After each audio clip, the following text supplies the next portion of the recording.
This is Victoria's tall ship. It's a reproduction, of course, of the original, built back in Hobart in 1830. 1835 she became famous when John Pascoe Faulkner financed it and brought the first white settlers from Launceston across Bass Strait into Port Phillip, then up the river to settle Melbourne. This one was built between 91 and 97 at a cost of $2.5 million. All that was public donations. She's manned by volunteers, and basically the people who own the ship are you people, the public of Victoria. My name's Kevin Martin. I'm the master engineer on board, have been for the last 12 years or so. There's very few masters around that do still sail as square riggers. It's extremely enjoyable for me. Probably the main part is the volunteers, the interaction with the public, especially the school kids. It's an attraction for me and a reason why to keep it going. Character of the ship, it's over the years since launch in '97. There's a lot of people. It's like buying a house. If it's had a happy home, then you can just feel the vibes, and this ship has certainly a lot of good vibes. I've had passengers actually come down to Hobart, or even on the 5-day trips to east and west of the state, and they're in tears having to leave the ship after even 5 days.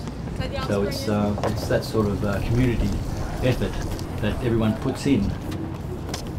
My name's Beth. I first came on the Enterprise last year as a passenger, and I had a wonderful time, and I ended up signing up as well. I never really had any interest in sailing before. Like most of the books I read when I was a small child started with the ship sinking, and then people spent it on a desert island somewhere, but it's been a really good experience. It's a lot of fun. I think I like that so many of the kids today, they don't get to see this kind of technology. It just isn't around. I just love having them aboard, and their little faces, they get so excited. I was out the front of the jib boom with a 12-year-old the other day, and we got out the end and he went, "This is like a playground for grown-ups." That's so true. It's just a wonderful experience, and it's something like people come on and we get them to help, everyone can share it. So I think it's wonderful. Yeah. They get a bit of history, but they also have a really good time. Yeah, they can experience the history. The shanty band. Well, I'm a musician. Obviously we're all volunteers here, so we have rich lives outside of the Enterprise, and so shanty band's just a chance for the few of us who are musicians to get together once a fortnight and sit around singing classic songs and with glasses of wine in our hand. It's just a lot of fun.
Well, this is inside the shed where the crew will sometimes spend our time.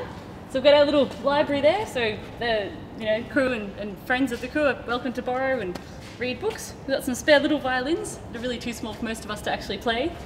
We've got some leftover pirate paraphernalia. We have a pirate weekend in May, and then we sometimes have pirate parties aboard, so people will leave their delightful plastic stuff behind. It's great. We have a very extensive, beautiful cutlery and crockery range, and Captain's Parrot. And fridge, which if we're lucky is full of wine, and if we're not lucky is just full of mould. And a lovely sort of shed. And what I think of as a pergola, but I think it's actually a drying rack. So the last thing I saw up there was a sail after we managed to capsize something. So yeah, this is our beautiful backyard / living room. This is the Enterprise sewing group, and we make our own period costumes, and we've been doing it now for 2 years. So we're trying to get a range of garments that's periodly, I suppose, authentic to the ship. So hand stitching, linen, wool, that type of garment. And again, pirates wore whatever they could get their hands on, so quite often they were a bit brash in what they wore. They would steal naval uniforms, as our captain has. I don't know where he's stolen it from. Keeps him warm, and it's a nice wool jacket, shirt underneath, and he has a purple pirate hat as well. So he goes all out. That's my first day of training, and I live locally in Docklands, and I've seen the tall ships sailing around the bay and it took my interest, and I'm here to learn a bit more about it. It's great, lot to learn. I've done a bit of sailing before, but nothing like a tall ship. I figure if I can sail a tall ship, I can sail anything.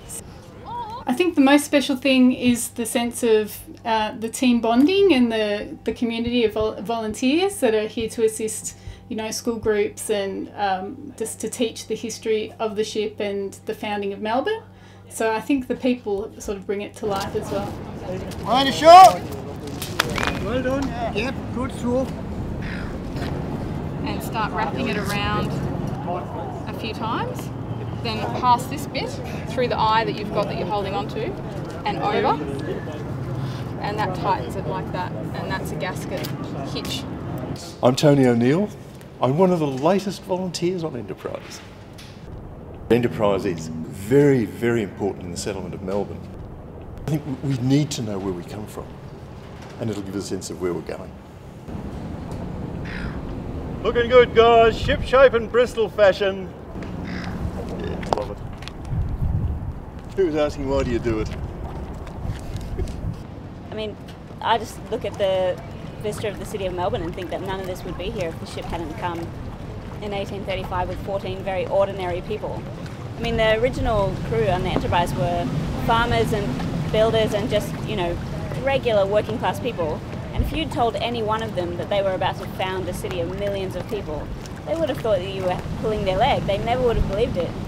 So I think probably it's a story of, it doesn't matter how insignificant you feel, you never know the impact that your life will have on what's turned out to be millions of people.